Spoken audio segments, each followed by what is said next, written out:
Hey y'all. So I would like to start it off with Happy Mother's Day to all moms who deserve it.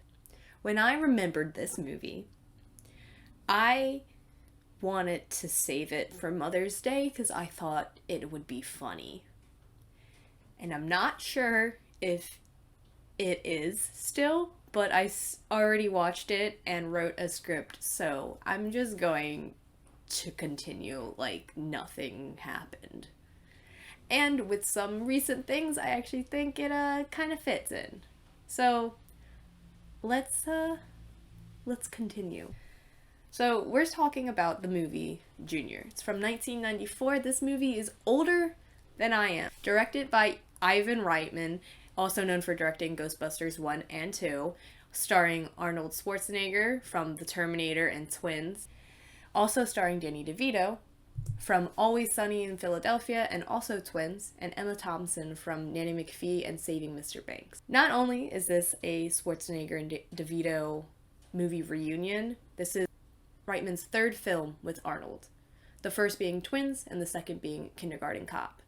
I don't recall watching Twins ever, but Kindergarten Cop is a classic I remember enjoying. So there's that. Junior was announced during the production of another one of Reitman's films, Dave, and was originally called Oh Baby. I approve the name change. Following the success of the last two Schwarzenegger-Reitman collabs, the expectations for this film were pretty high, but it didn't do too hot in the box office since it was released right before the holiday season, and with everyone, being in the holiday spirit, it had some fierce competition with a little movie. You might have heard of it, The Santa Claus. Now, for the synopsis via Rotten Tomatoes, a research scientist becomes the world's first pregnant man in order to test a drug he and a colleague have designed for expectant women. To carry out the trial, he has an embryo implanted, believing that he will only carry the baby for 3 months, hardly expecting to face the prospect of giving birth. It's a quick and easy summary for once. So let's just get into it. Right away, we're thrown into the nightmare of one of our main characters, played by Arnold Schwarzenegger. The relatable nightmare of babies. Right before the infants start teething on him or something, he wakes up. Meet Dr. Alex Hess, some kind of biochemist, I think, working at some college on a drug to prevent miscarriages and promote a healthy pregnancy. Right now, they're only able to test on cuties like this lady. Next, we meet another main character played by the wonderful Danny DeVito, Dr. Larry Arbogast. Larry is partners with Alex on the Expecting Project, the drug that they're creating, and also an OBGYN at the fertility clinic. Both Larry and Alex are preparing for this big meeting with the FDA in hopes that their project can move on to human testing. We get a glimpse into these two's personalities. Alex is the uptight OCD type, while Larry is the more charismatic schmoozer. A week later, and there's bad news all around. First, Larry's ex-wife comes into his clinic and announces that she's pregnant. Well, I'm pregnant, Larry. Another man's baby. He was in and out of my life very quickly. Oof. Angela, the ex, wants Larry to be her doctor because she doesn't trust anyone else, but he refuses because it's uncomfortable. Over with Alex, the FDA didn't approve the human testing, so the university is kicking him out of his lab and cutting off all further funding. To really rub salt in the wound, the dean, Baines, is moving another doctor into the facility that very day. And this is where Dr. Diana Redden rolls in. Literally. Help me! Help me! Help me now!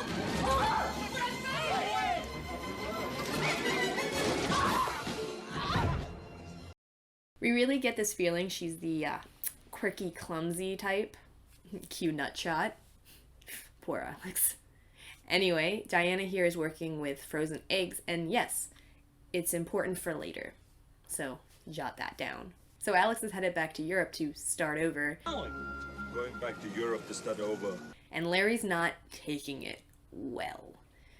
He's trying his best to convince Alex to stay, following him all the way to and through the airport onto the plane. He even bought a ticket to do so. Larry makes the bold suggestion to continue with human testing without the FDA's approval. On the down low, of course. And then use the data to convince some Canadian pharmaceutical company who he has contacts with to fund them.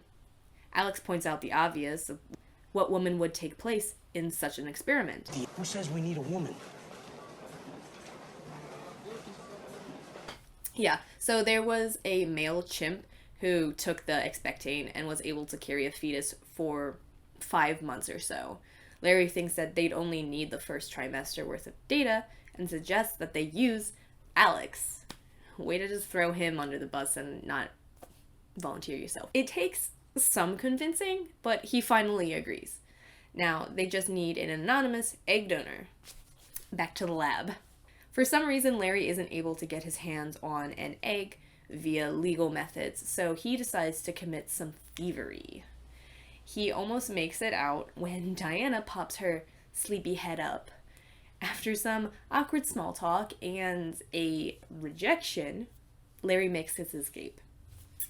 Whew. Dr. Alex gets to spend some time in the clinic's deposit room where they have All the latest video cassettes, the current magazines. and then they watch as the egg is fertilized in front of their eyes. No time to waste. Strap this hunk down and pop in a fetus. Just a few weeks later, and our host is starting to feel the effects. Morning sickness, irritability, and sensitive nipples. My nipples are very sensitive. Diana overhears this after observing Alex's state worsening while sharing the lab because she offered to share the lab and she's a sweetheart. She comes to only one conclusion. Drugs. Do you have a substance abuse problem? To be fair, it could very have well been an addiction. Ever quick on his feet, Larry offers up a wonderful lie. It's really just an illness that Alex contracted from his village in the home country of fatness. And while Larry goes to schmooze with Baines, Alex and Diana get to talking, and there's a little bit of chemistry between the two. And not just from the lab. A few more weeks go by and Alex is nearing the end of the first trimester, aka the end of the pregnancy. The hormones are really getting to him, with mood swings every few minutes, and his clinginess is nearly maxed out. It gets so bad that Alex begs Larry to let him come with him to some sort of banquet where Larry is going to schmooze the Canadian pharmaceutical execs. Begs. Please take me with you. No. Long story short, Baines is now suspicious that Larry and Alex are running a human clinical trial without FDA approval. Alex is consuming like all the hors d'oeuvres, and Diana is looking smokin' in her party attire. She looks so good that Alex is practically swooning and asks her to dance, which ends with her shoe flying through the air into someone's food. It's called romance. It gets a little tense between Alex and Larry, though, when Alex announces that he's gotten used to the idea of having the baby. He's lonely and he's grown attached. Get a dog. Larry hits the brakes on that idea and drops Alex off at his own apartment. Warns him to just stop taking the expectane and the fetus should just get absorbed into his body. But my boy has other plans. That's right, baby. Take your meds. Your body, your choice. We skip forward even more, and now Alex is in his 5th month or so, unbeknownst to Larry, or anyone else for that matter. However, and after an unfortunate time stretch, Larry catches a glimpse of the growing baby bump and freaks. Immediately, they head to the clinic for an emergency ultrasound where Larry lets all his other patients know that Alex is just some psych patient who just believes he's pregnant because it gets unbelievable. While Larry's canceling his appointment with his ex-wife because he caved, and he did take her on as a patient, Alex is bonding with the other expectant parents. Have you thought of any names? Junior, if it is a boy. And if it's a girl, Junior. Oh my gosh, is that Stabler from SVU? Anyway, they give Alex an ultrasound, and then they both fall in love with the baby. Larry agrees to help Alex with his pregnancy under certain conditions, like one, staying away from the lab and moving into his house. Sometime later, Diana drops by for a visit because she's worried that Alex hasn't been to the lab in I don't know how long. There's some more intense flirting. Diana admits that she cares for him for some odd reason. She can't pinpoint why, though. Alex shares his insecurities about his body because of, the fatness. And Diana admits that she finds him attractive. She apparently finds chubby guys cute and cites her crush on her portly cousin as proof. Weird flex, but whatever. Doesn't matter because it's time for a makeout sesh. Only to be cock-blocked by Angela. After Diana leaves, Alex and Angela have a bump-to-bump moment, only to be distracted by the smell of dinner that Alex was making. Food really brings people together. And clearly they've given in to their cravings because look at all of this. Alex and Angela start to bond, and honestly, it's pretty cute in a platonic kind of way. I really like that. I don't know how long later, but Alex is taking Diana out on a date and needs new threads, so he shops for some maternity clothes at a Big and Tall. It's very classy. On his way out of the house, Angela swings by to see Larry for some sort of emergency, but we'll get back to that later. At the date, Diana is being clumsy and quirky again and launching a lobster claw at another customer.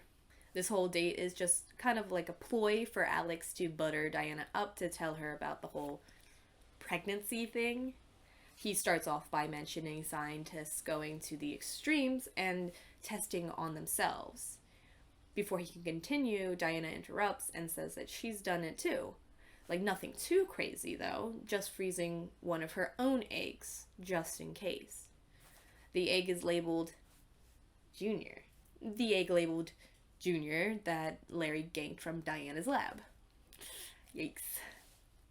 Now, Alex goes rushing home to confront Larry, where he is complaining to Angela about this not being his kid. They tried for a very long time and they just couldn't conceive, and he's kind of being bitter. He thinks that the daddy is one of the members of Aerosmith because she had mentioned that he was on tour with them, but it turns out it's just their trainer. In comes Alex, angry as hell, when the baby kicks. Angela catches Larry feeling the baby bump. At first, she thinks they're together, but then they reveal that he's expecting as well. And down she goes. So everyone is in on it now, except for Diana. And now Alex has to break it to her. Not just that he's pregnant, but he's pregnant with her baby. She doesn't take it well, but there's no time to deliberate because Baines comes in and says that Alex and the baby are university property because of some contract BS. Oh yeah, so in the background this whole time, Baines has been sniffing around and slowly figured out what's up. He wants it publicized for publicity purposes, but Alex ain't about that. My body, my choice. After escaping, Larry takes Alex to a pregnant women's resort in disguise in order to hide him. And it's an interesting look, for sure. Their explanation for why Alexandra is a bit less feminine than most women is also interesting, but we'll just brush past it. But whatever, because Alex is learning to accept himself while also trying his best to talk to Diana, who is still processing the situation. She wasn't really expecting to be a mom without, expecting. Our leading lady does come around eventually and visits Alex at the retreat, where they have a nice conversation, setting boundaries and whatnot before getting frisky. Good on them. The cuteness has to wait though, because Alex goes into labor, and Larry's stuck rushing from his successful meeting with the Canadian businessman to get to him. I don't think the resort doctor will quite know what to do. It's all good as Larry and Diana make it to him and take Alex to Larry's clinic, where he's got his colleague and assistant clearing the place out and preparing for the emergency C-section. Unfortunately, Baines had an informant in the clinic, fucking narc, and gathered a whole lot of press and the president of the university or something to see the pregnant man. The gang is one step ahead of them though, and instead of Alex stepping out of the car, it's Angela, because she's a G. Baines gets fired for causing a scene for no apparent reason, and around the back, Diana is pushing a very much in labor Alex up a fire escape. The other doctor is mighty confused when he discovers Angela is not the patient, but he falls in line and Diana and Angela are pushed into the waiting room to, well, wait. Uh-oh. Angela's acting was a little too good because now her body's convinced that it's time to push out a baby too. Yikes. Diana is no help, but she tries. Back in the OR, Junior is born. And it's a girl. Yee! Cue party poppers. Pew, pew, pew, pew, pew, pew. Diana and Larry switch off then. Diana gets to meet her baby girl, and Larry delivers Angela's baby boy. After seeing his beautiful ex-wife and the baby, he asks to give them another shot and introduces himself to the baby as dad. Everyone's having family moments.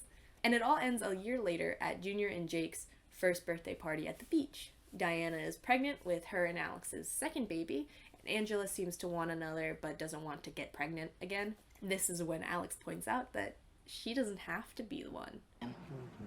Doesn't necessarily have to be you. Oh, no. No, no, no. And end. I actually really liked this movie, but as is tradition, I have to roast it just a bit. So, here we go. Let's start off with Arnold's acting.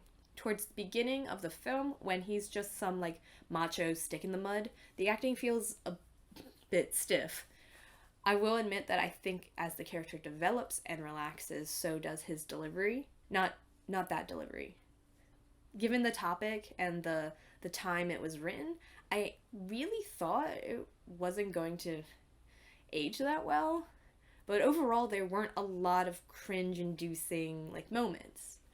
There were some, though, like the comment Angela gives about Larry and Alex being a twosome. And later, when Baines has this vial he swiped to test it, his assistant mentions that the amount of hormones in the concoction is that of someone going through a sex change operation. But those moments were very few and far between. So let's skip to the good stuff. I gotta give props to the supporting cast.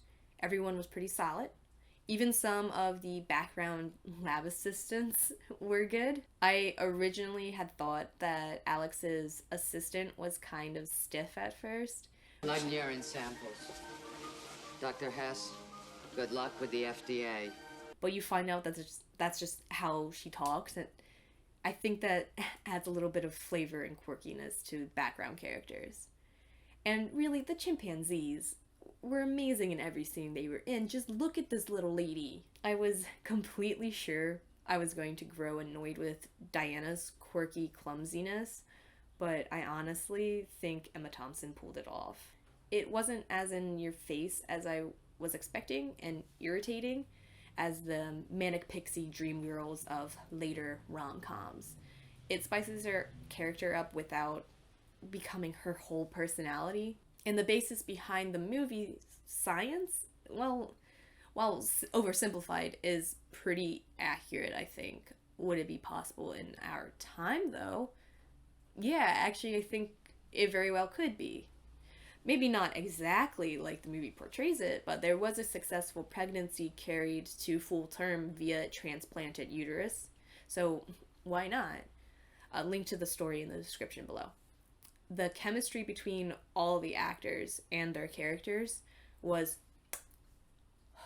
perfect. It was so refreshing. Arnold and Danny have worked together before, so there's no surprise there.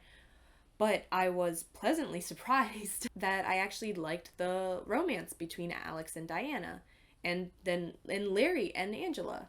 Even the small interactions between Angela and Alex and Angela and Diana were nice and wholesome. They all seemed like real people that like could actually get along.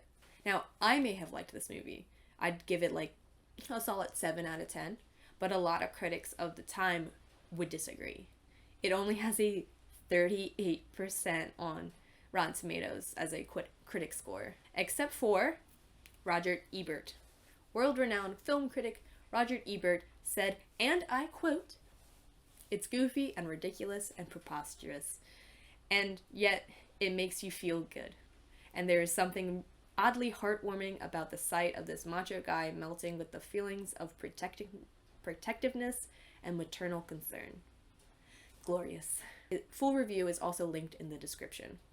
When I started this review, I was planning on posting it as like a funny Mother's Day type thing. But as I was working, the US Supreme Court decided to be fucking a-holes and are trying to reverse Roe v. Wade. So, I'm going to leave a link to Planned Parenthood below where you can all learn a little something and hopefully donate. And to quote Alex, "My body, my choice." Fuck you, Supreme Court. Didn't mean to end on such a heavy note, but it's the world we got to deal with now. So, any questions, comments, or asinine opinions on shit that isn't your business, you know where to leave them. Please, please, be nice to me though. I'm sensitive enough as it is. Bye-bye.